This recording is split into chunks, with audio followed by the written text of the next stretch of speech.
কবরের জীবনটা আসল জীবন। বিশ্বনবী দোয়া করতেন, আল্লাহুম্মা ইন্না নাউযু বিকা মিন আযাবিল কবর। আল্লাহ, আমি আপনার কাছে কবরের আযাব থেকে পানাহ চাই, কবরের আযাব থেকে বাঁচতে চাই। এই কবরের মধ্যে অনেক ফিতনা হবে, অনেক সুয়াল হবে। কবরে প্রশ্ন আছে না নাই? কথা বলেন। প্রথম প্রশ্ন জিজ্ঞেস করা হবে, মার রব্বুক, তোমার রব কে? বলেন, আমাদের রব কে? ওমা দীনুক, তোমার ধর্ম কি? বিশ্বনবীর চেহারা দেখিয়ে বলা হবে, তারিফু মান হাযার রাজুল, এই লোকটারে চিনো? আমরা কি বলবো? আমরা চিনি, উনি আমাদের প্রিয় রাসূল মুহাম্মদুর রাসূলুল্লাহ সাল্লাল্লাহু আলাইহি ওয়াসাল্লাম। এরপরে জিজ্ঞেস করা হবে, এগুলো কোত্থেকে শিখলা? আমরা বলবো কোরআন থেকে। ফায়ুফসাহু লাহু কবরুহু ৭০ যিরাআন। সুন্দর সুন্দর উত্তর করতে পারলে আপনার কবরটারে ৭০ হাত লম্বা করে দেয়া হবে। ইফতাহু লাহু বাবুন ইলাল জান্নাহ, জান্নাতের দিকে একটা দরজা লাগিয়ে দেয়া হবে। ইউলবাসু মিন লিবাসি আহলিল জান্নাহ, জান্নাতীদের পোশাক পরিয়ে দেয়া হবে। জান্নাতের পোশাক কেমন হবে জানেন? রেশমের পোশাক। ওয়া লিবাসুহুম ফিহা হারির, the dress will be in Jannah with fine green silk with the gold embroidery. জান্নাতে যারা থাকবে তাদের পোশাক হবে পাতলা সবুজ রঙের রেশমের কাপড়ের পোশাক, যেটার মধ্যে গোল্ডের, স্বর্ণের ডিজাইন করা, এমব্রয়ডারি করা থাকবে। ওই পোশাক পরিয়ে দেওয়া হবে। আর বলা হবে নাম কান্নাউমিল আরুস, বাসর রাতে জামাই যেমনি আনন্দে ঘুমায় তুমিও ঘুমাও। দুনিয়াতে অনেক কষ্ট সহ্য করছো, দুনিয়াতে পুলিশের দৌড়ানি, র্যাবের দৌড়ানি, আছে না নাই? ইসলামের পক্ষে যারা কথা বলে নিজ এলাকায় পরবাসী, আছে না নাই? মামলা হামলা, ঝক্কি ঝামেলা, ঝুঁকি একটার পর একটা, তার পিছু ছাড়ে না। সে ঘুমাইতেও পারে নাই, চিল্লায় বলেন ঠিক কিনা?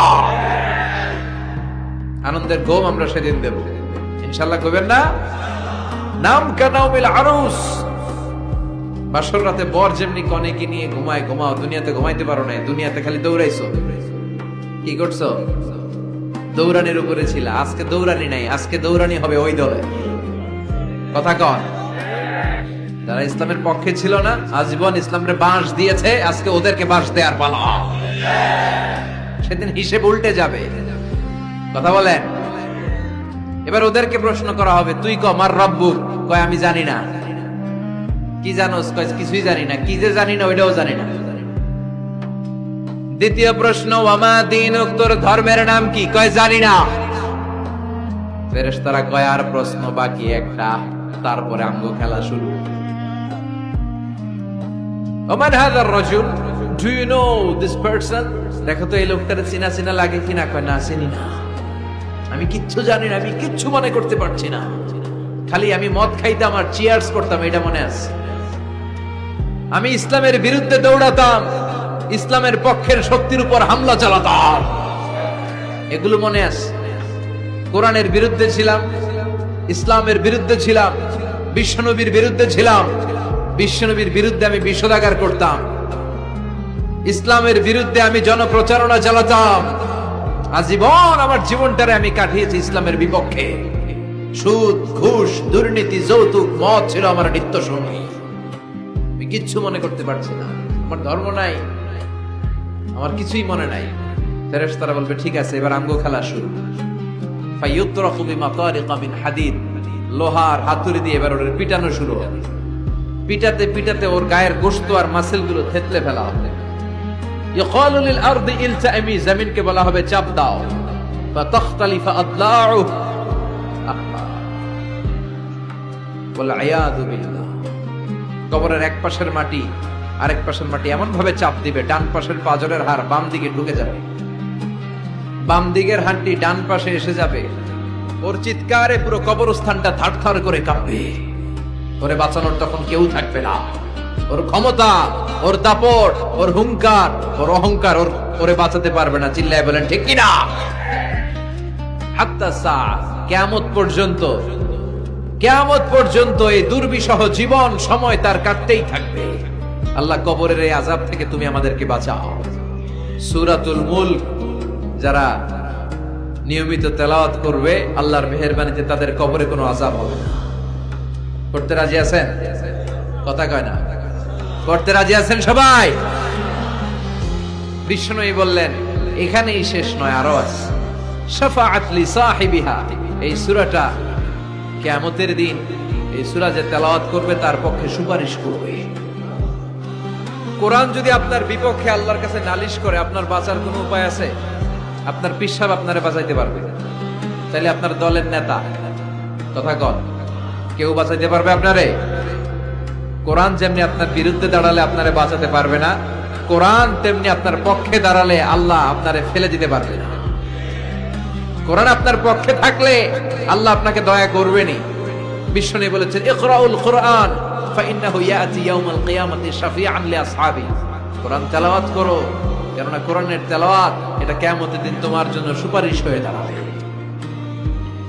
এজন্য বিশ্বনবী বললেন, যে ব্যক্তি সূরাতুল মুলক নিয়মিত তেলাওয়াত করবে, এই সূরাটা কিয়ামতের দিন ওই তেলাওয়াতকারীর জন্য আল্লাহর কাছে সুপারিশ করবে। এখানেই শেষ নয়, বিশ্বনবী বললেন, খাসামাত আন সাহিবিহা, এই সূরা যে তেলাওয়াত করবে তার পক্ষে আল্লাহর সাথে এই সূরাটা দাঁড়িয়ে তার পক্ষ নিয়ে আল্লাহর সাথে তর্ক করবে, ঝগড়া করবে। আল্লাহ তুমি ওরে জান্নাত দিবা না কেন? ওরে মাফ করবা না কেন? তুমি না গফুর, তুমি না গফফার, তুমি না রহিম, তুমি না রহমান, তুমি মাফ করে দাও। ও মিয়া, সুপারিশ করতেছে কে? সূরাতুল মুলক। সুবহানাল্লাহ কইবেন না? কতক্ষণ এই তর্ক আল্লাহর সাথে সে চালাবে? হাত্তা আদখালাহুল্লাহুল জান্নাহ, যতক্ষণ না আল্লাহ তার জান্নাতে না ঢুকায়। এখানেই শেষ নয়, বিশ্বনবী বললেন, মান কারাআ বিহা ফি লাইলাতিন ফাকাদ আকসারা ওয়া আতাবা, রাত্রি বেলায় যে এই সূরাটা তেলাওয়াত করবে পুরো রাতটাকে বরকতময় করে দিবে কে? এজন্য বিশ্বনবী বলেন, আমি চাই আমার সব উম্মত এই সূরাটা মুখস্থ করে নেক। আমার চাই আমার ছোট বড় আবাল বৃদ্ধ বনিতা সব উম্মতের হৃদয়ের মধ্যে এই সূরাটা গাঁথা থাক, মুখস্থ থাক, হিফজ করা থাক। আমরা বিশ্বনবীর উম্মত না? কথা কর। নবীর এই আশাটা আমাদের পালন করার দরকার আছে না নাই? আমরা কি পারি না এই সূরাটা মুখস্থ করে রাখতে? মাত্র 30 আয়াত, প্রতি মাসে কয়দিন? প্রতিদিন এক আয়াত করে মুখস্থ করলে লাগে কয়দিন? প্রতিদিন এক আয়াত করে মুখস্থ করলে 30 দিনে এই সূরা মুখস্থ করতে রাজি আছেন? সবাই রাজি আছেন তো?